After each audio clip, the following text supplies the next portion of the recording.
आज के मेहमान। अथ स्वागतम् शुभ स्वागतम् अथ स्वागतम् शुभ स्वागतम् आनन्द मङ्गल मङ्गलम् आनन्द मङ्गल मङ्गलम् हितप्रियं भारत भारतम् हितप्रियं भारत भारतम् स्वागतम् शुभ स्वागतम् अथ स्वागतम् शुभ स्वागतम्।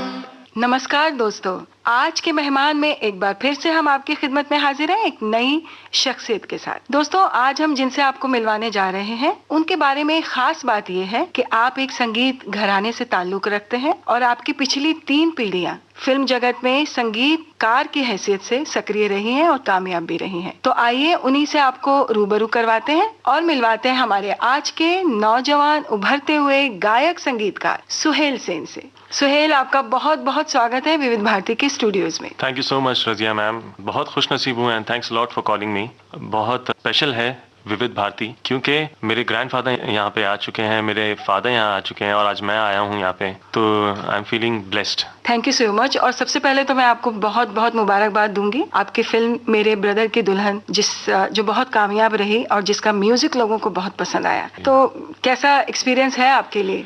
जी, एक्सपीरियंस बहुत अच्छा रहा है क्योंकि क्या है कि अगर आप म्यूज़िक बनाने के लिए सिर्फ एक जन की ज़रूरत नहीं है क्योंकि काफ़ी टीम वर्क होता है। एंड मेरे ब्रदर की दुल्हन जब हम कंपोज कर रहे थे तो ये ना कि एक बट पूरे it's a group of 50 to 60 engineers and उस चीज़ को बनाने के लिए बहुत मेहनत लगती है। एक फिल्म मेकिंग एक प्रोसेस ऐसा है कि जिसमें बहुत मेहनत लगती है एंड जब वो फाइनली जब ऑडियंस को पसंद आती है एक अलग तरीके का सेटिस्फैक्शन मिलता है कि भाई आपने जो काम किया है वो लोगों ने सराहा है एंड उससे जो एक एनर्जी मिलती है तो वो पॉजिटिविटी के साथ आप दूसरा प्रोजेक्ट में फिर then you can give your 110%।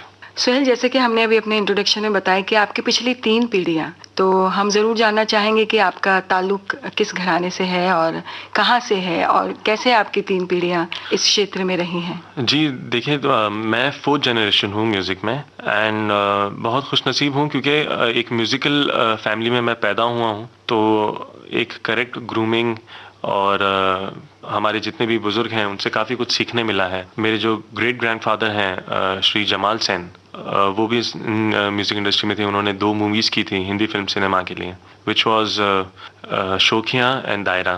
फिर मेरे जो ग्रैंडफादर हैं शंभू सेन जी, उन्होंने भी मृग तृष्णा मूवी आई थी जिसमें हेमा मालिनी जी थी जी, और उसके गाने लोगों को बहुत पसंद जी काफ़ी। आज तक अगर आप लता जी से पूछेंगे तो वो उनके टॉप 50s में पसंदीदा सॉन्ग्स हैं। फिर मेरे जो डैड हैं समीर सेन, जो डुओ थे दिलीप सेन समीर सेन, उनके गाने। समीर सेन आपके पिताजी? जी, वो मेरे वालिद साहब हैं। और तो बस यही है कि माहौल शुरू से रहा है घर में म्यूजिक का। और ये जो काफ़ी लोग बोलते हैं कि आप बोंग हैं या बंगाली हैं, तो क्योंकि हमेशा लोग कंफ्यूज हो जाते हैं। सुहेल सेन, पीछे सेन लगा हुआ है क्योंकि सेन जो टाइटल है it was given to our forefathers by Rabindranath Tagore ji. ओह वाह। क्योंकि वो तब से म्यूजिक करते आ रहे हैं, तो रविंद्रनाथ टैगोर जी ने कहा कि भाई ये सेन टाइटल है। तानसेन जी थे, उसके बाद अब ये टाइटल हम आपको देते हैं और तब से ये चला आ रहा है। तो बहुत ये वाकई बहुत फख्र की बात है कि ऐसे परिवार में आप पैदा हुए और इतना आपको grooming as a music director उसमें मिला। जी बिल्कुल। सुहेल, एक बात ये भी होती है कि जब आप एक परिवार जैसे डॉक्टर्स के बच्चे अगर डॉक्टर्स बनते हैं या इंजीनियर्स के बच्चे इंजीनियर्स बनते हैं तो स्ट्रगल कहीं ना कहीं कम हो जाता है क्योंकि आपको बहुत सारी टिप्स घर से ही मिलनी शुरू हो जाती हैं। तो आपको भी एक प्लेटफॉर्म बनाया मिला, तो कितना स्ट्रगल हुआ आपके लिए? जी स्ट्रगल तो खैर आई वाज लकी कि मुझे उतना स्ट्रगल करना नहीं पड़ा। बट क्या है कि एक अगर आप फिल्मी बैकग्राउंड से ताल्लुक़ रखते हैं तो आपको एक्सेसिबिलिटी ज़्यादा मिल जाती है। आप कहीं भी जाके किसी से भी मिल सकते हैं। कम से कम लोग टाइम तो देते हैं मिलने के लिए। एंड मैं खुशनसीब इसलिए था क्योंकि मेरे फादर इस इंडस्ट्री से ताल्लुक़ रखते हैं, तो उनके जो कॉन्टैक्ट्स हैं वो मुझे काफ़ी काम आए। ये मतलब स्ट्रगल आप कह लीजिए थोड़ा सा 50% हो जाता है। हाँ 50% हो जाता है, बट प्रूव योरसेल्फ। जी बिल्कुल। एट द एंड क्योंकि आप क्या काम कर रहे हैं वो बहुत मायने रखता है कि आपको एक बार सुन तो लेंगे लोग आपके बैकग्राउंड को देखते हुए, बट अगर आप काम अच्छा नहीं करें तो फिर आपको काम कहाँ से मिलेगा। तो वो कोशिश यही रहती है, क्योंकि म्यूजिक एक ऐसी चीज हो गई है कि आपको it's not a 9 to 5 job. ये रात को 4 बजे भी आपको उठ के काम करना पड़ सकता है, या आपको सुबह 6 बजे भी उठ के करना पड़ सकता है। कई बार ऐसा हुआ है कि I haven't slept for 48 hours और 2 दिन तक I am just working in the studio. तो बट उसका एक अलग मजा है, और बस यही है कि आई फील वेरी ब्लेस्ड कि मैं म्यूजिक से ताल्लुक रखता हूँ। अभी जैसे आपने बोला कि रात को 2 बजे भी और सुबह 4 बजे भी, तो हम चाहते हैं कि अब आप थोड़ा सा रिलैक्स कर लें और अपनी पसंद का एक खूबसूरत सा गाना हमें यहाँ बताइए, कौन सा सुना रहे हैं? जी बिल्कुल, गाने तो खैर बहुत सारे हैं, बट जो मेरे कुछ पसंदीदा गाने हैं, एंड ये बहुत अच्छी चीज़ है मैं कहना चाहूँगा, क्योंकि this is the first time I have come to Vividh Bharati, and यहाँ वही गाने सुनाए जाते हैं जो एक कंपोजर को या जो आर्टिस्ट है यहाँ पे जो आया है उसे क्या पसंद है, वो गाने यहाँ सुनाए जाते हैं। क्योंकि आप it's a compliment for all of us. नहीं, एंड क्योंकि आप बाकी रेडियो स्टेशन पे भी जाते हैं, मैं भी गया हूँ, बट यहाँ पे आने का एक जो अलग सेटिस्फैक्शन है वो उसकी कोई तुलना नहीं कर सकता। थैंक यू सो मच, शुक्रिया बहुत बहुत। और जो मैं पहला गाना जो मैं अपने सुनने वालों को सुनाऊंगा वो है मेरे ग्रेट ग्रैंडफादर श्री जमाल सेन जी, उनकी पिक्चर, उसमें सपना बन साजन आए जो लता जी ने गाया है, और मेरे बहुत दिल के करीब है, क्योंकि जो लोग मुझे जानते हैं और जिन लोगों के पास मेरा फोन नंबर है वो जब भी मुझे फोन करते हैं तो वो कॉलर ट्यून मैंने उन्हीं की। अच्छा, वही गाना कॉलर ट्यून? जी, और ये पिछले 7-8 साल से मैंने रखी हुई है, और जब तक ये कॉलर ट्यून रहेगी तब तक उनकी याद भी लोगों के दिलों में बरकरार रहेगी। बिल्कुल, ये तो वाकई आप वाकई जिसे कहना चाहिए ना, पोता होने का फर्ज जी जो है वो अदा कर रहे हैं, और बहुत खूबसूरत ये गाना हम आपकी तरफ से जरूर अपने श्रोताओं को सुनाते हैं।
आपको पहली फिल्म कौन सी मिली और कैसे मिली? जी, पहली फिल्म टेक्निकली सिर्फ करके एक पिक्चर आई थी जो मेरी पहली पिक्चर थी।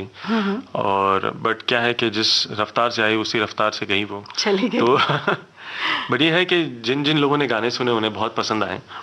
और क्योंकि मेरा पहला अटेम्प्ट था ये एज अ म्यूजिक कंपोजिंग, बस यही है कि कोशिश की थी, चली नहीं चली वो दैट्स। उसके बाद आशुतोष गवारेकर जी के साथ आपने 2 फिल्में की। जी। He is such a great director and a big director. जी। कैसा एक्सपीरियंस रहा उनके साथ और कैसे उनके फिल्म आपको कैसे मिली उनके थ्रू?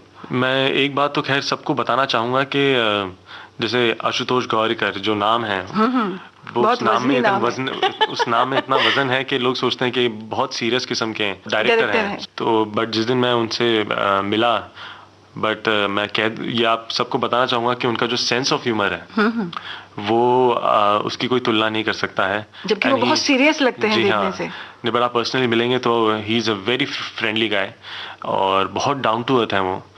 और मैं उन्हें कहता भी मैं आशु सर ही हूँ क्योंकि उनसे काफ़ी कुछ सीखने मिला मुझे ड्यूरिंग द अच्छा, मेकिंग ऑफ बहुत से राशि और खेले हम जी जहाँ से। तो एक्सपीरियंस बहुत अच्छा रहा है उनके साथ। क्या वो आपके साथ म्यूजिक जब आप कंपोज करते थे वो साथ में बैठते थे, उनसे आपको कितना इनटेक मिलता था? हालांकि जब मैंने पहली पिक्चर की वॉट्सर राशि और जब उन्होंने मुझे कहा कि इस मूवी में 13 गाने होंगे। अच्छा, 13 गाने? 13 गाने क्योंकि जितनी राशियां हमारी, हर राशि के लिए एक गाना उन्हें चाहिए था। और एक गाना जो फाइनली जो हमारे लीड एक्टर हैं वो डिसाइड करते हैं कि भाई कि कौन सी लड़की उनके लिए कंपैटिबल है। तो मैं थोड़ा टेंस्ड हो गया कि भाई कि कैसे 13 गाने कैसे करेंगे, और इतना हर बड़ा गाना डायरेक्टर है तो। जी बिल्कुल, और हर गाना एक गाने से दूसरे गाने से अलग होना चाहिए। तो बट मेरे से ज़्यादा उनका जो रिसर्च वर्क था अबाउट राशीज वो इतना उम्दा था कि मुझे ज़्यादा रिसर्च करने की ज़रूरत पड़ी नहीं। और जब हमारे म्यूजिक सेशंस होते थे, मैं आशु सर और जावेद साहब के साथ भी मेरा पहला एक्सपीरियंस रहा है। such a great lyrics जी बिल्कुल, writer. और उन्होंने मेरे वालिद साहब के साथ भी काम किया है। good. और जब मैं उनसे मिला तो उन्होंने बोला कि यार आप तो बहुत यंग हो बिकॉज जब मैंने वॉट्सएप राशि की थी I was 25 at that time. और बट एक्सपीरियंस बहुत अच्छा रहा है आशु सर के साथ, जावेद साहब के साथ। काफ़ी लंबी म्यूजिक सेशंस चले हैं हमारे कि क्या लिरिक्स अच्छा लग रहा है या क्या ट्यून अच्छी लग रही है। तो on and all it was a great experience. कभी उनकी तरफ से आपको ये कि सुहेल ऐसा नहीं ऐसा कर लीजिए, कुछ इस टाइप के सजेशंस भी रहते थे? एब्सोल्युटली सजेशंस रहते थे, बट क्या है कि उन्होंने मुझे छूट काफ़ी दी थी कि भाई आपको जैसा म्यूजिक बनाना है आप बनाइए। और बट उसमें जो मेन इंग्रेडिएंट्स जो आशु सर को जो लगता था वो कोशिश की हमने इनकॉर्पोरेट करने की। एंड आई थिंक म्यूजिकली बहुत कम लोग हैं डायरेक्टर्स हमारे यहाँ जो म्यूजिक को भी इतनी अच्छे से जानते हैं समझते हैं। And Ashu sir is one of them. और ऐसे डायरेक्टर्स के साथ काम करने के लिए म्यूजिक डायरेक्टर को बहुत लिबर्टी मिल जाती है। जी बिल्कुल, आप उनको कन्विंस कर सकते हैं सुरीले काम के लिए। जी। आपने उस फिल्म में गाने भी गाए हैं सुना? जी, मैंने 9 गाने गाए हैं। गानों का हम जिक्र कर रहे हैं तो अब आपकी पसंद का एक दूसरा गाना भी हम यहाँ अपने श्रोताओं को सुनाना चाहेंगे। जी बिल्कुल। तो कौन सा गाना सुना रहे हैं आप? जी, जो दूसरा गाना है मैं सुनाना चाहता हूँ वो है मृग तृष्णा करके, जो मेरे ग्रैंडफादर श्री शंभू सेन जी हैं उनका गाना है। और ये गाना मुझे इसलिए पसंद है क्योंकि बहुत कम गाने हैं जो एक नारी के ऊपर और उनको डेडिकेट किए गए हैं। जैसे आप इनके अगर अल्फाज भी सुनेंगे तो वो है नव कल्पना नव रूप से रचना रची रचनार की, सत्यम शिवम सुंदरम से शोभा बड़ी संसार की। आप 2 लाइन गुनगुना दीजिए ना हमारे श्रोताओं के लिए। ये मोहम्मद रफी जी ने गाया था। अच्छा। हालांकि मैं उतना अच्छा सिंगर नहीं हूँ बट आप कोशिश गाते हैं बिल्कुल। जी मैं नव कल्पना नव रूप से रचना रची रचनार की, सत्यम शिवम सुंदरम से शोभा बड़ी संसार की, नवकल्पना। वाह वाह, बहुत खूबसूरत। तो अब ये हम रफी साहब की आवाज में अपने श्रोताओं को ये गाना सुनाते हैं। जी।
अंग प्रति अंग शुभांग सुहावे, नैन अधर कटि नृत्य दिखावे।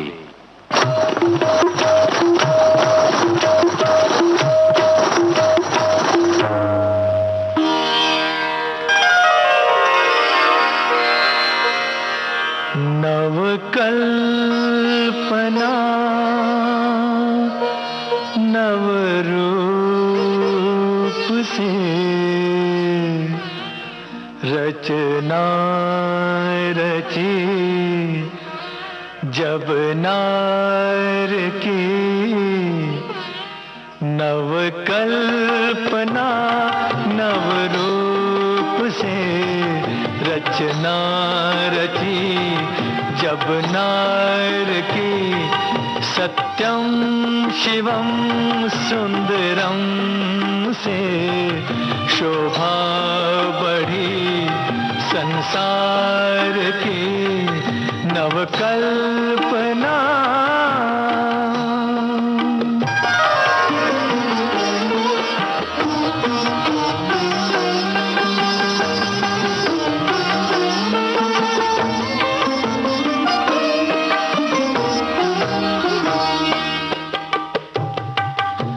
कला की दासी कामनी, 16 कला परिपूर्ण है।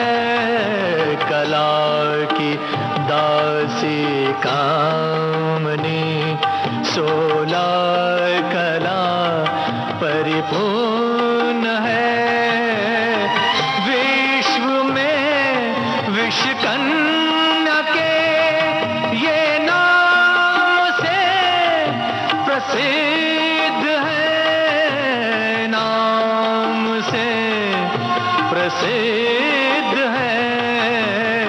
हाव भाव अनुभाव से सेवा करे भगवान की, नवकल्पना।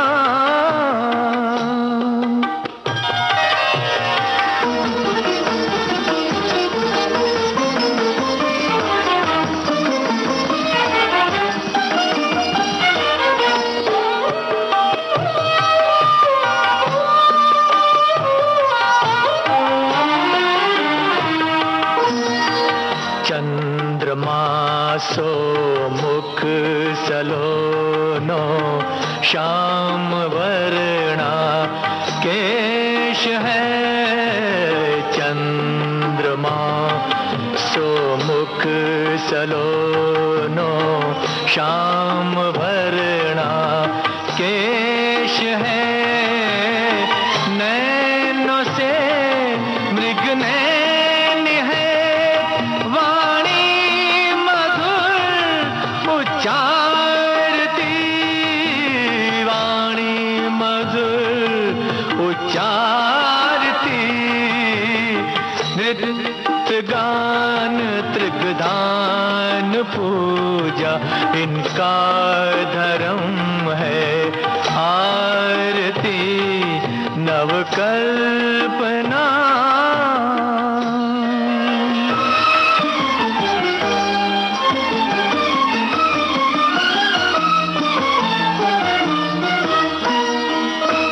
नीरे गा गरे गा निरे पा मगा, सा नि पा मगा रे मगा रे सा। देवलोक की देवदासी, सुंदर रूप लुभावनी। देवलोक की देवदासी, सुंदर रूप लुभावनी। व्यंजन कंचुकी करधनी, 16 श्रृंगार सुहावनी। 16 श्रृंगार सुहावनी। शंख डमरू झांझ झालर सुहानी मनमोहनी नवकल्पना नव रूप से रचना रची जब नार की नवकल्पना।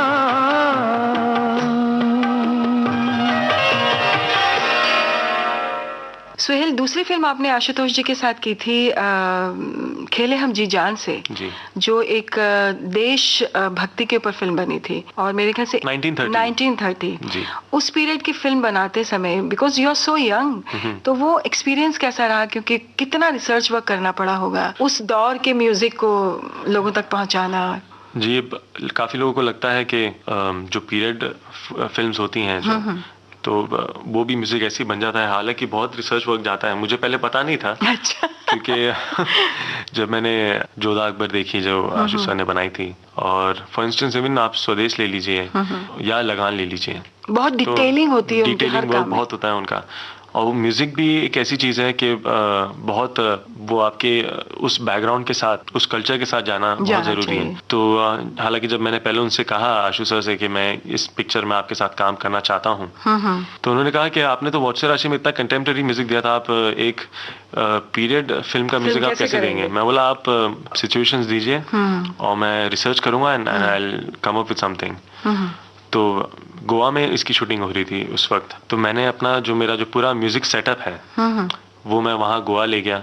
अच्छा। जो एक, और वहाँ एक स्टूडियो में हमने एक मिनी स्टूडियो सेटअप बनाया और वहाँ मैं with whole cast and crew I was there for 1.5 month।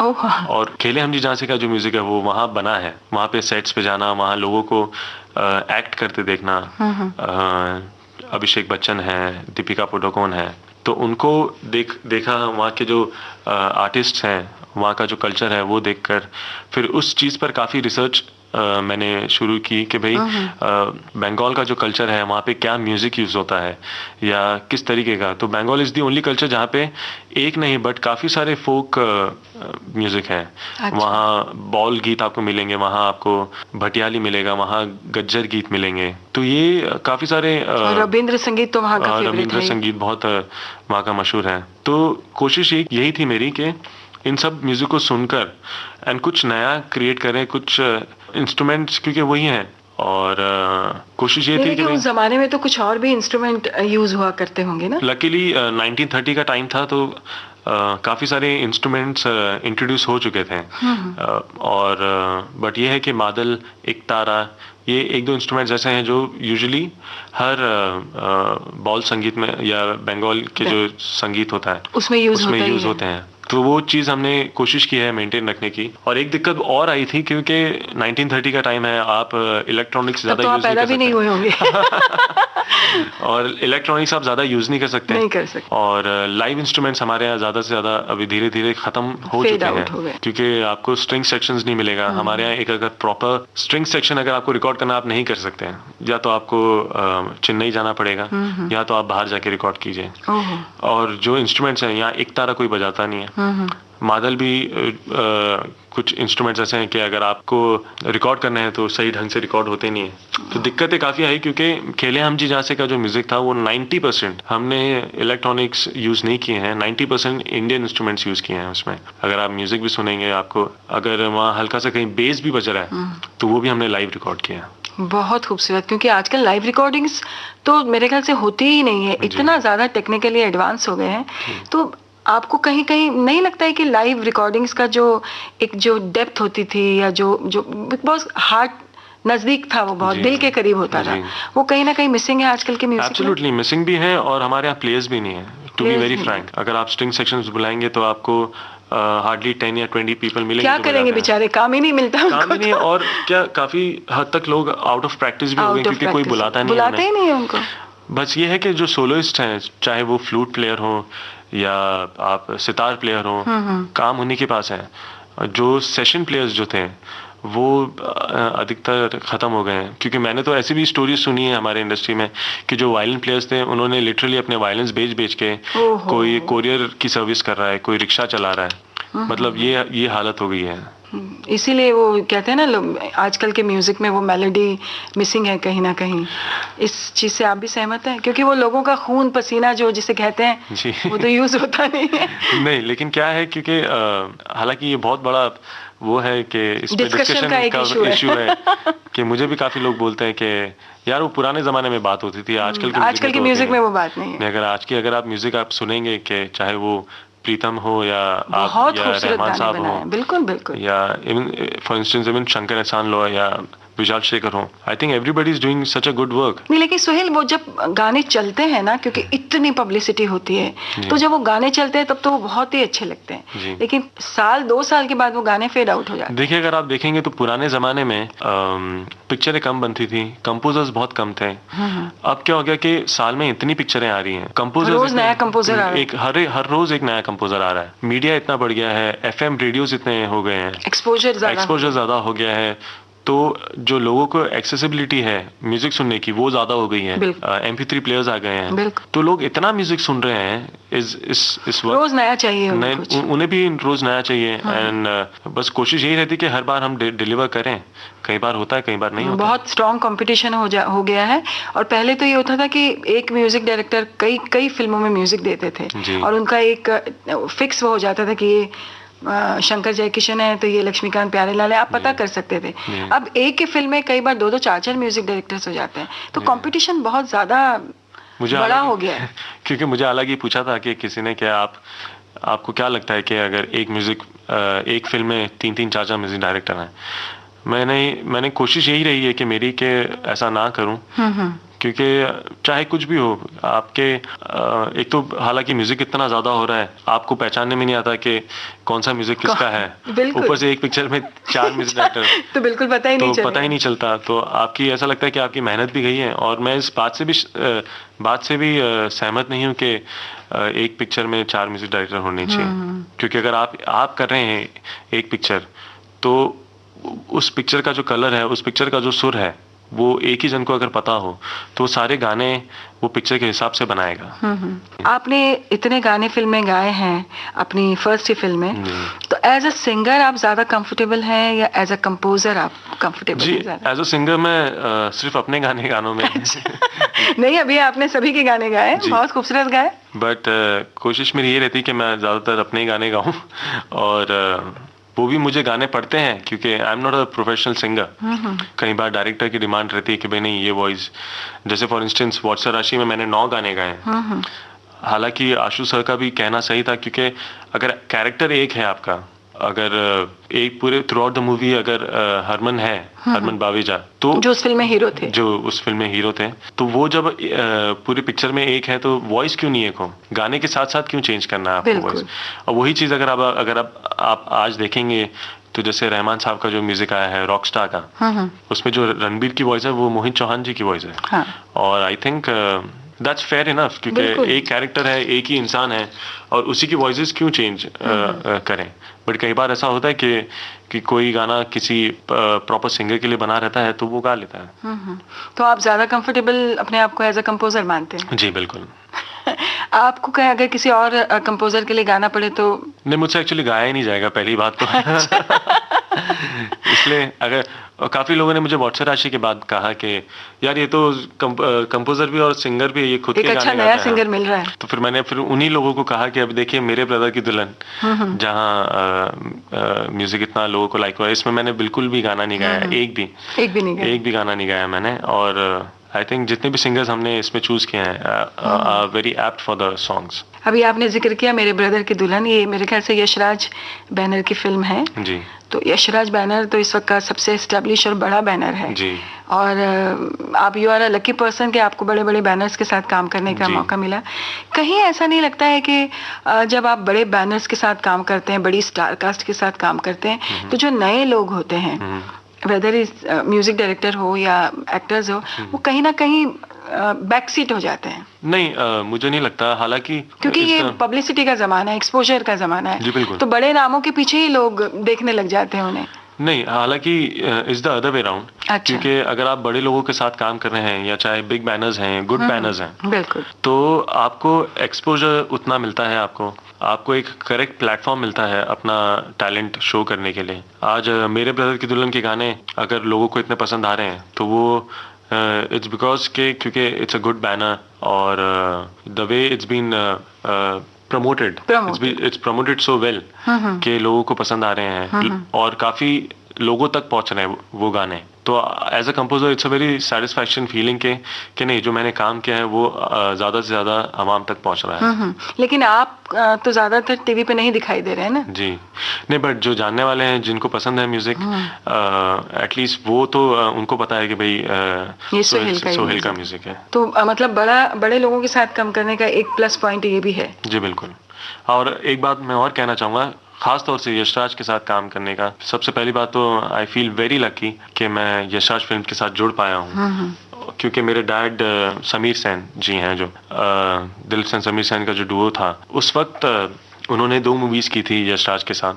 वो आईना थी एंड देन देयर वाज ये दिल लगी, और बहुत खूबसूरत गाने बनाए थे फिल्मों के। तो इतने टाइम के बाद अब जब मैं उस बैनर से जुड़ा हूँ तो मेरे लिए बहुत खुशनसीबी की बात है।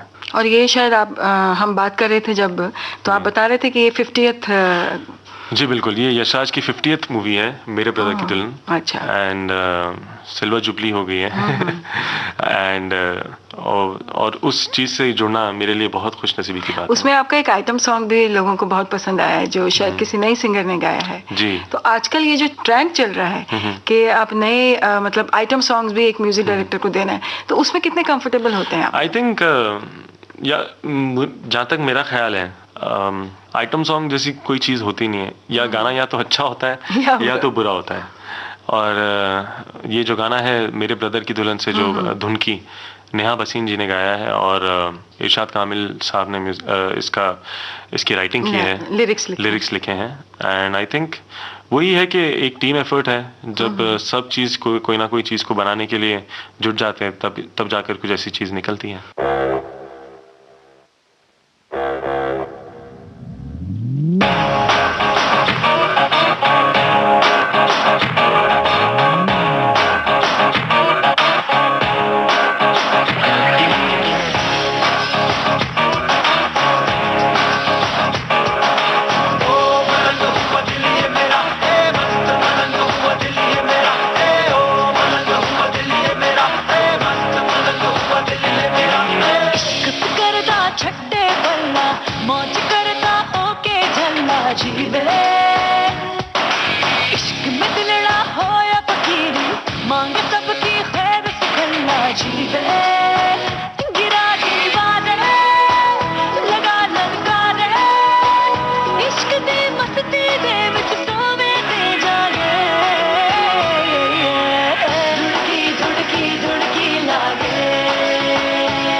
बशर इश्क दा चंगा है असर, कर ले खुद से ही प्यार बंदे है जहाँ की तुझको खबर, खुद से है पर तू बेखबर, ले ले अपनी भी तार बंदे गिरा दीवाने लगा ललकारे, इश्क दी मस्ती दे विच सोवे ते जागे,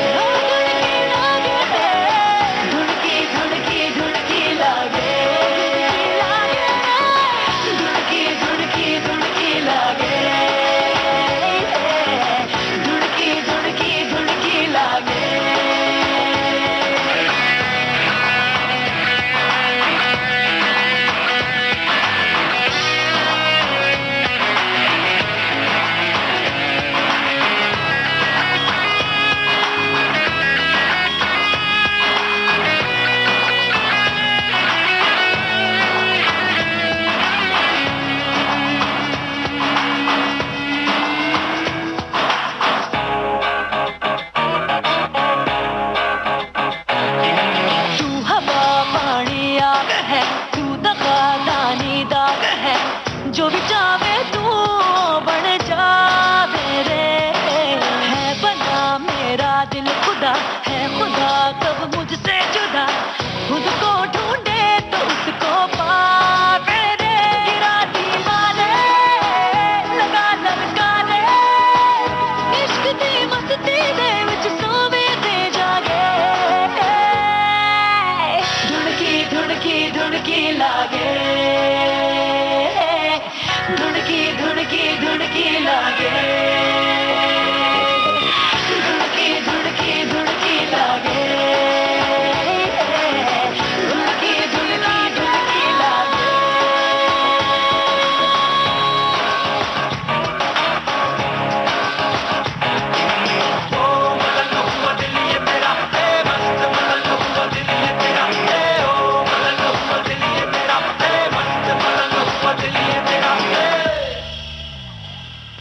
हम चाहते हैं कि आप अपनी पसंद का, अपनी फिल्म का कोई गाना हमारे श्रोताओं को सुनाइए। तो मैं सबसे पहले ये सुनाना चाहूँगा जो मेरी टेक्निकली पहली पिक्चर थी, वॉट स्वराशी, जिसमें आपने गाने भी गाए हैं। जी हाँ। और इस गाने की खास बात ये है कि जब ये गाना बना रहे थे हम लोग, तो आशु सर ने कहा, क्योंकि ये गाने में हमने काफ़ी सारी इंस्ट्रूमेंट्स यूज़ किए थे, रिदम सेक्शन भी यूज़ किया था, और एक प्रॉपर जैसे एक गाना होता है। तो एक दिन आशुतोष जी आए स्टूडियो में, उन्होंने गाना सुना और उन्होंने कहा कि रिदम निकाल दो इसमें से। ओह अच्छा। और तो पूरा रिदम सेक्शन निकाल दिया, और मैंने कहा कि आशु जी ये थोड़ा सा कुछ अजीब सा नहीं लगा, तो ही सेड कि इस गाने को अनप्लग्ड रखो। अच्छा। कि जितना आप अनप्लग्ड रखेंगे उतना गाना अच्छा लगेगा।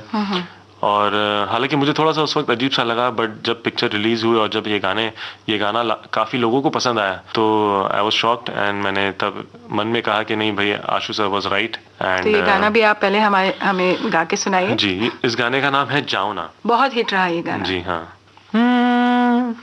तुम जो हो तो गा रही है ये हवा, तुम जो हो तो रेशमी सी है फिजा, जाओ ना, जाओ ना। ओ फिर ना ये रात आएगी, फिर ना ये रुत छाएगी, फिर ना यूं मिलना होगा, फिर ना जाने क्या होगा, जाओ ना, जाओ ना।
तो ढलने दो, धीरे धीरे इसको पिघलने दो। आगे है दो राह माना मगर थोड़ी दूर तो साथ चलने दो।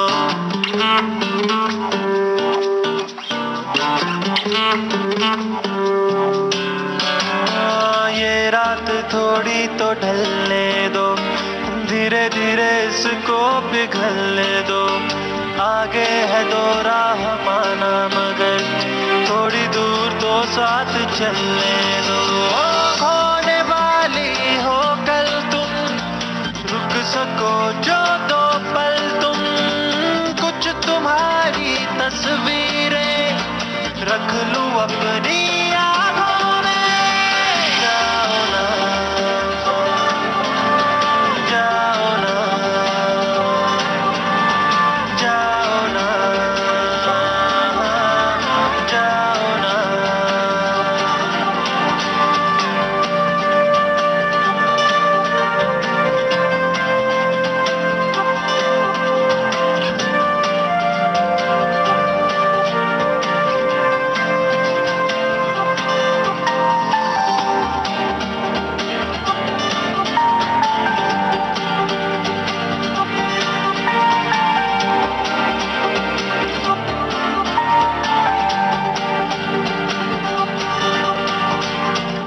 वाह वाह, बहुत अच्छे सुहेल, बहुत ही खूबसूरत। Thank you. सुहेल माशाल्लाह आप देखने में बहुत टॉल और हैंडसम है। अभी हम जब विविध भारती में आ रहे थे स्टूडियोज में तो सबने बोला ये कोई हीरो लग रहे हैं, तो कभी हीरो बनने का ख्याल नहीं आया? नहीं, मेरे हालांकि ग्रैंडफादर और जो ग्रैंडफादर से जो मेरी दादी हैं, हाँ, हर दादी का वो सपना रहता है सपना होता है, बिल्कुल, कि मेरे पोते को एक्टर बनाऊंगी मैं। बट ये है कि उनका दिल रखने के लिए मैंने कोर्स जरूर किया। अच्छा, एक्टिंग का कोर्स भी जी, किया? मैंने एक्टिंग का कोर्स भी किया है किशोर नमित कपूर जी के यहाँ से। एंड मैं उनका one of the favourite students था उस बैच में। अच्छा। बट वो कहते हैं ना कि ऊपर वाला आपको भेजता है नीचे कुछ काम करने के लिए, तो मुझे लगता है मुझे म्यूजिक ही करना चाहिए। लेकिन कभी अगर आपको मौका मिले as a, because you never know what future has in store for you. कभी अगर मौका मिला तो why not, but at the moment I am very happy composing. आप आने वाले अपने कुछ फ्यूचर प्लान्स के बारे में बताएंगे हमें कि कौन कौन सी फिल्में आप कर रहे हैं अभी? जी, अब जैसे कि मेरे ब्रदर की दुल्हन रिलीज हुई एंड काफ़ी लोगों को अच्छी लगी, म्यूज़िक काफ़ी चला उसका, चाहे वो धुन की हो, मधुबाला हो या दो धारी तलवार हो। Just started working on another Yashraj film which is called Ek Tha tiger.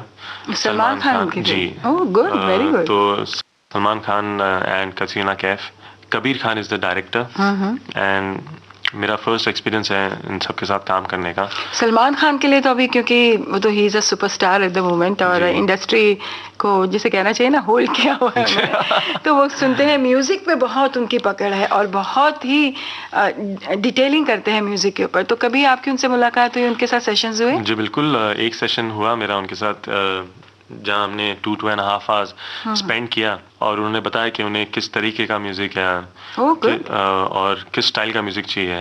And I think he is very friendly. वैसा उनका नाम ऐसा है कि भैया he is a superstar, but आप जब उनसे मिलेंगे तो आपको ऐसा लगेगा he is so down to earth और बहुत फ्रेंडली हैं। और उनके घर पे मैं गया था उनसे मिलने और पूरा उनका जो पूरी फैमिली है बहुत He believes in family values। बिल्कुल बिल्कुल। और मैं उनके फादर से भी मिला, सलीम अंकल से। फिर उनकी मम्मी ने मुझे खाना भी पूछा कि बेटा आप कुछ खाओगे या नहीं, तो बहुत अच्छा लगा।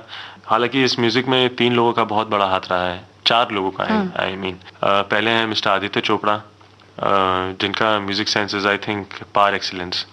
Then there is Salman Khan and then there is Kabir Khan जो हमारे डायरेक्टर हैं। उनकी पहली फिल्म भी बहुत म्यूजिकली भी लोगों को बहुत पसंद आई थी, न्यूयॉर्क। या और नीलेश मिश्रा जो इसके लिरिक्स लिख रहे हैं।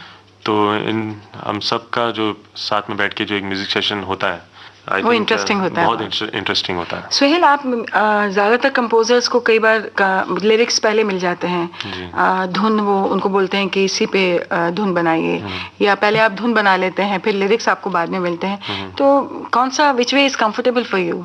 आई थिंक बोथ द वेज, क्योंकि जैसा मैंने कहा कि मेरी जो ग्रूमिंग आदत से ज़्यादा मेरे ग्रैंडफादर के साथ है। तो ग्रैंडफादर क्या करते थे मेरे कि अगर आपको कंपोज करना है तो मुझे न्यूज़पेपर दे देते थे। अच्छा, न्यूज़पेपर। हाँ, कि बेटा ये न्यूज़पेपर है, आपको ये कंपोज करना है। हाँ। और न्यूज़पेपर एक ऐसी चीज़ है कि वो कभी भी आपको मीटर में नहीं नहीं मिलेगी।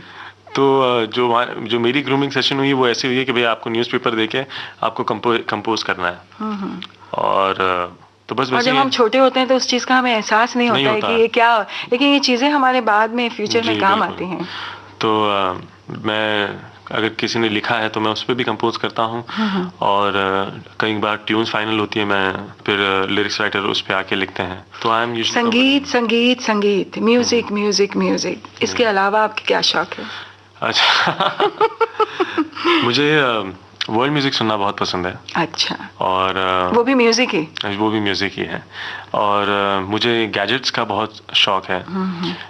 और ये काफ़ी लोगों को पता नहीं है, बट मेरे पास एक रिमोट कंट्रोल की गाड़ी भी है। अच्छा। हाँ, तो सबको लगेगा कि भाई किस तरीके का शौक है, बट वो जो रिमोट कंट्रोल की गाड़ी है वो at the time 50 to 60 kilometres की स्पीड पे जाती है। तो आप समझ सकते हैं कि वो क्या चीज़ है। क्या चीज़ है वो है, मतलब अभी तक शौक आपके बच्चों वाले हैं। हाँ एंड मुझे नए इक्विपमेंट्स खरीदने का बहुत शौक है मेरे काम के लिए। अगर जैसे मैं मेरे स्टूडियो में कुछ अगर मुझे इन्हांसमेंट्स करने तो वो मैं काफ़ी करता हूँ, मुझे शौक है। गाड़ियों का बहुत शौक है मुझे।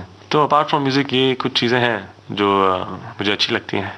हम यहाँ एक और आपकी पसंद का गाना सुनेंगे अपने श्रोताओं के लिए। तो अब कौन सा गाना आप सुनवा रहे हैं? जी, ये गाना अगेन फ्रॉम व्हाट्स योर राशि है। मेरा बहुत फेवरेट गाना है क्योंकि this was the first song I recorded for what's your राशि।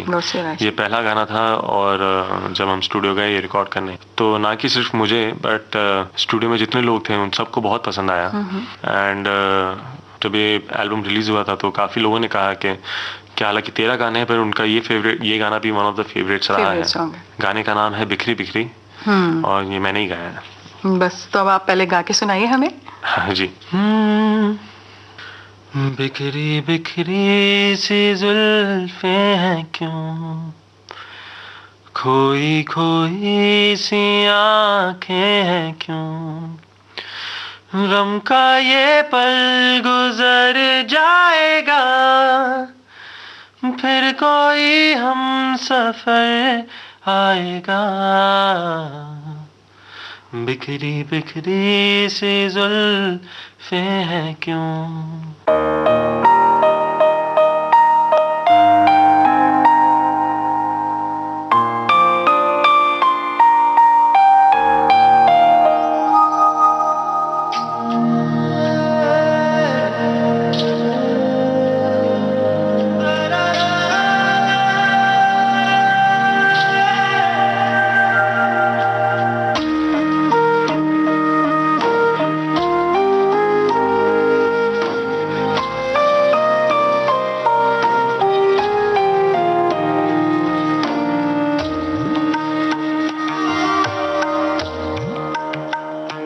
बिखरी बिखरी सी जुल्फें हैं क्यों, खोई खोई सी आंखें हैं क्यों, गम का ये पल गुजर जाएगा,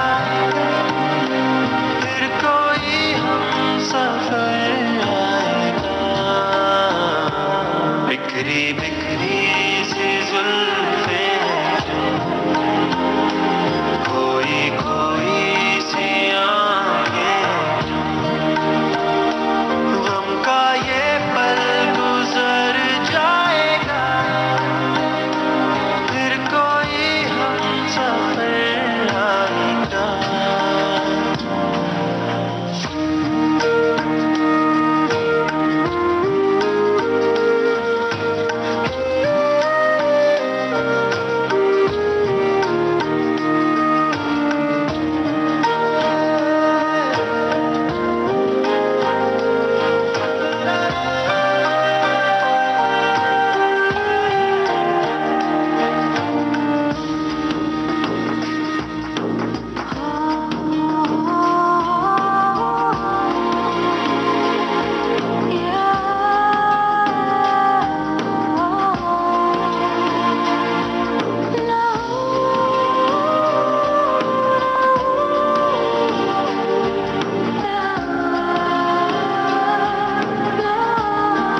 एक जिंदगी फिर हंसी, ये भीगी पलकें उठा, ये सोच के मुस्कुरा, लाएगा फिर समय कोई जमाना ऐसा यहाँ, फिर चलेगी हवा मन चली, फिर से महकेगी कोई कली, फिर कोई हम सफर आएगा, दिल कोई गीत फिर गाएगा।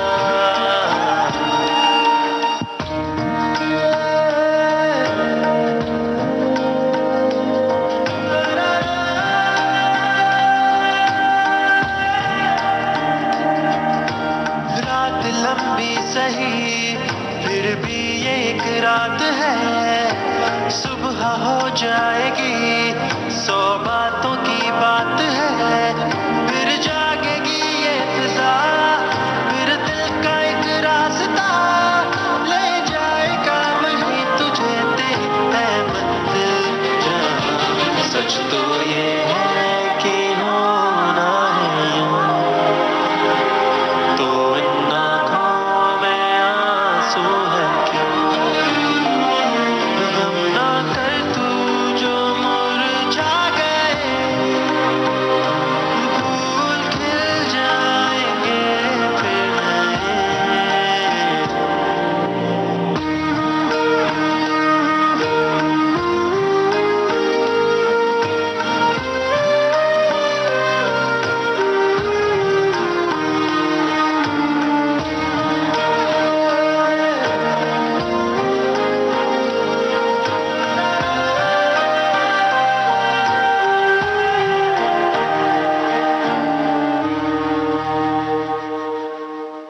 सुहेल, आपने बहुत अच्छे अच्छे खूबसूरत गाने हमें सुनाए, हमारे श्रोताओं को बहुत प्यारी प्यारी बातें हमसे शेयर की, और आपने अपनी परिवार के बारे में जो हमें बताया वो वाकई बहुत ही सुन के बहुत अच्छा लगा कि आज भी हमारे बीच में इतने गुणी जन और इतने गुणी परिवार के लोग हैं।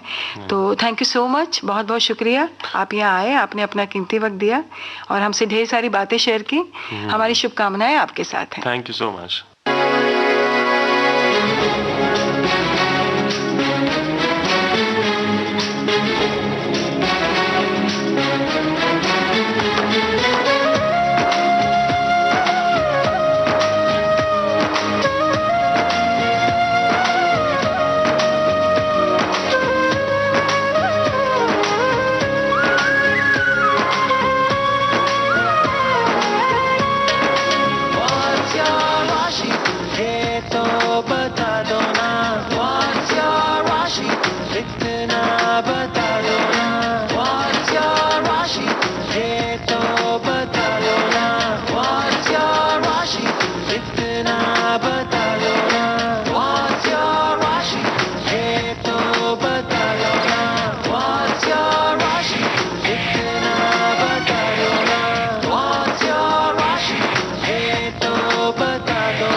आज के मेहमान इस कार्यक्रम में अभी आप सुन रहे थे संगीतकार सुहेल सेन से रजिया रागिनी की बातचीत। तकनीकी सहयोग था जयंत महाजन का, संयोजन मनीषा जैन का। विविध भारती की ओर से इस कार्यक्रम को आपकी सेवा में प्रस्तुत किया वीणा राय सिंघानी ने। तो अब दीजिए इजाजत, नमस्कार। आज के मेहमान।